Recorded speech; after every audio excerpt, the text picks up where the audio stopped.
Bom, senhores, dando continuidade, então, nós estamos falando da classificação dos agentes vulnerantes. Terminamos o bloco passado falando sobre isso. Vimos os agentes perfurantes, cortantes, contundentes, pérfuro-cortantes, pérfuro-contundentes ou corto-contundentes. Um ponto importante que está no livro do professor Higino Carvalho Hércules é aquilo que ele chama de reação aos traumas. E dentro de reação aos traumas, ele diz que essa reação pode ser local ou essa relação pode ser sistêmica.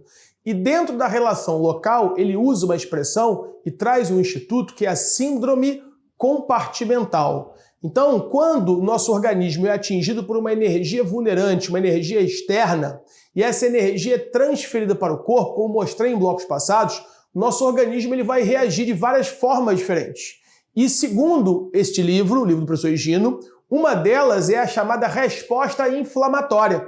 E a resposta inflamatória ao trauma, a inflamação é marcada por três componentes: calor, rubor e edema. Então, dentro de uma reação inflamatória, eu posso ter produção de calor, rubor e edema. Ora, esse calor, rubor e edema, essa região edemaciada, ela pode vir a comprimir a microcirculação naquela região, passando então a um estágio de agravamento daquela lesão. Mas no livro do Higino ele fala então da resposta inflamatória, calor, rubor e edema. Ele fala da hiperemia, que eu também já expliquei em blocos passados. O que é a hiperemia? Eu tenho um vaso sanguíneo, esse vaso sanguíneo, essa parte do corpo, ela sofre um ataque, um trauma, libera-se ali um mediador químico que é um potente vasodilatador, a histamina, que vai fazer com que o fluxo sanguíneo naquela região esteja aumentado. Aumentado para quê? Para levar para aquela região uma maior quantidade de sangue.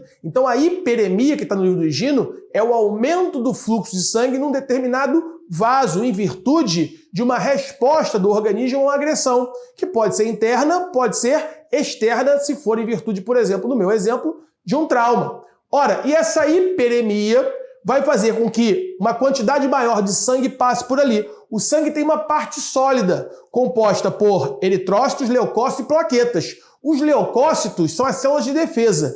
Essas células de defesa, quando estão no sangue, elas se chamam monócitos. Então, as células de defesa no sangue chamam-se monócitos. Só que essas células de defesa, elas têm que sair do vaso, atravessar a parede do vaso e ganhar a região intersticial, porque muitas vezes vão combater uma bactéria que está naquela região. E aí, quando o monócito, que é a célula de defesa que está no vaso, ele atravessa a parede do vaso e ganha a região intersticial, ele se transforma em macrófago. E esse macrófago vai proporcionar àquele vírus uma fagocitose, vai fagocitar aquela substância estranha, aquele invasor que está causando algum tipo de lesão, possivelmente a região que está sendo vítima de uma lesão de uma ação inflamatória. Então, senhores, é importante que nós entendamos o que o Higino fala no livro dele, chamando de síndrome compartimental. Repare, está aqui no slide, ó. Reação aos traumas, página 189 do livro do Higino. Ele vai citar inicialmente, como disse, uma resposta inflamatória. Dentro dessa ideia de resposta inflamatória, se eu pensar, por exemplo, num vaso sanguíneo, esse vaso sanguíneo ele vai vasodilatar, vai aumentar o calibre do vaso, ou seja, vai passar mais sangue nessa região. Esse fenômeno aqui chama-se hiperemia, aumento de fluxo de sangue num vaso sanguíneo. Esse vaso sanguíneo edemaciado, vasodilatado, vai permitir que determinadas substâncias, células de defesa, que são os macrófagos, só que o macrófago, repare, no sangue a célula de defesa não se chama macrófago. No sangue a célula de defesa chama-se monócitos. Então os monócitos no sangue, haverá uma passagem dessas células de defesa do vaso para a região intersticial. E quando há essa passagem, os monócitos se transformam em macrófagos. E os macrófagos vão realizar a fagocitose pelos seus pseudópitos da membrana plasmática do vaso, ou melhor, da célula. Ele vai fagocitar a substância estranha, o antígeno, ou seja, aquele agente externo que pode ser um vírus, pode ser uma bactéria que esteja causando prejuízo naquele corpo. Só que isso vai causar edema. E esse edema da região, ou seja, lembre-se, na resposta inflamatória, eu tenho três situações que marcam a inflamação: rubor, calor e edema.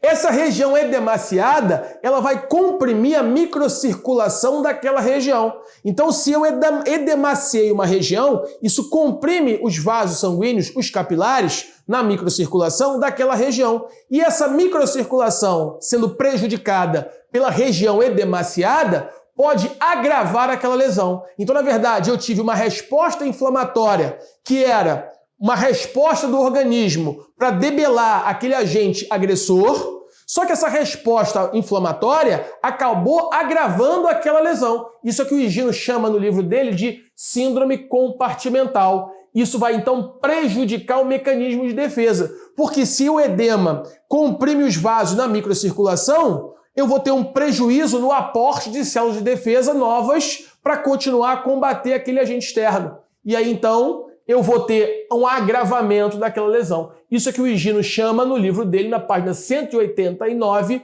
de síndrome compartimental. Então pode ser que, se ele quiser aprofundar uma questão, que ele pergunte: candidato, o que é a síndrome compartimental? Se eu poderia explicar a síndrome compartimental, então eu tenho uma reação local, a gente partiu de uma reação local a um trauma, que ele fala no livro dele, reação aos traumas. O organismo vai reagir ao trauma cada organismo de forma diferente.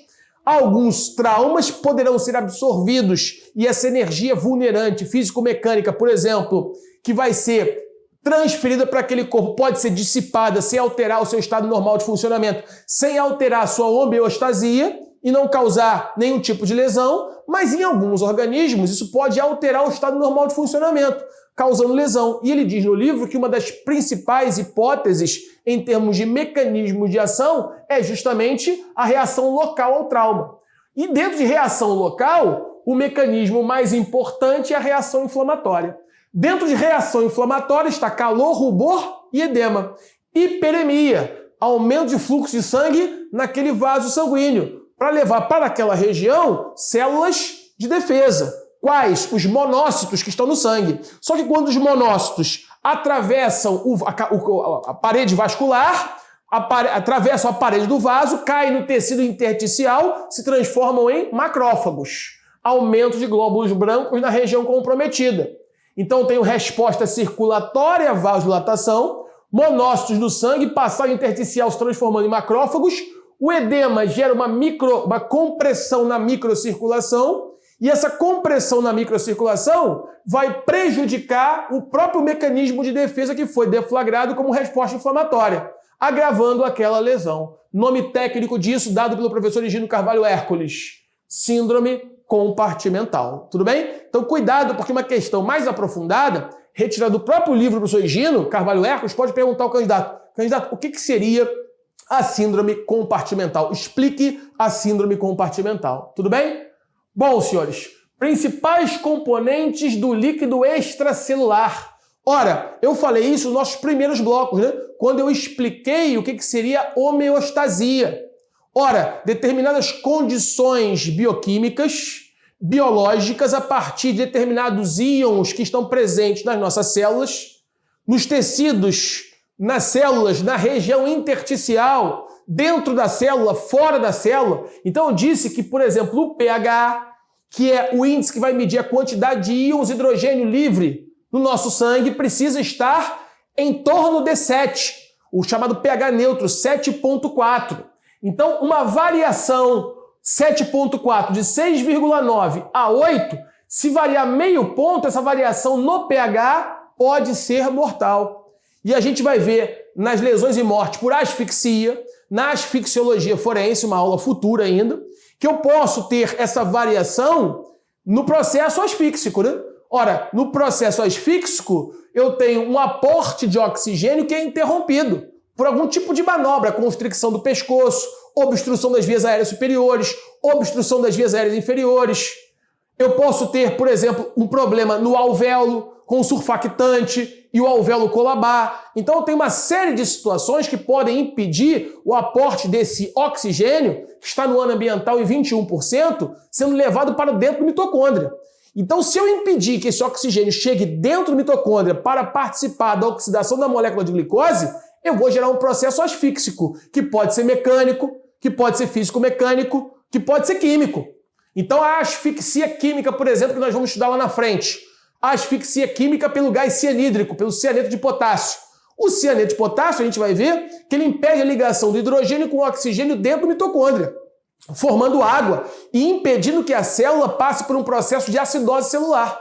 Então, se eu impedir que essa enzima que permite essa ligação, ela funcione, e quem faz esse impedimento é o gás cianídrico, impedindo o funcionamento da enzima citocromo-oxidase, eu vou ter uma asfixia química.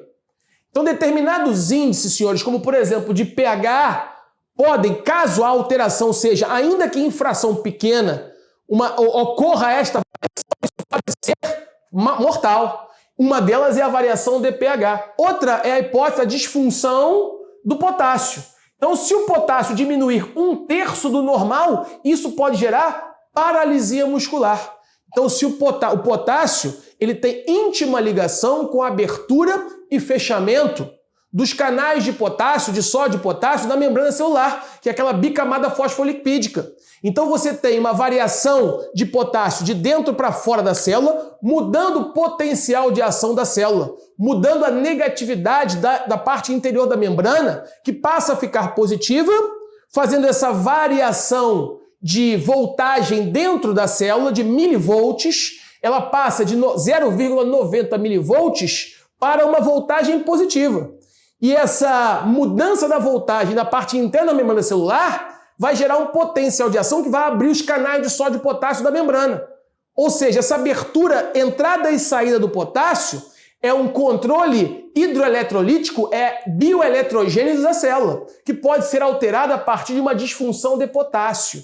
E aquela célula, obviamente, não resistir. Não resistir porque o potássio fora da célula e a mudança dessa eletronegatividade da membrana plasmática pode gerar a morte da própria célula por acidose celular, porque as reações eletroquímicas que ocorrem dentro da célula vão estar prejudicadas.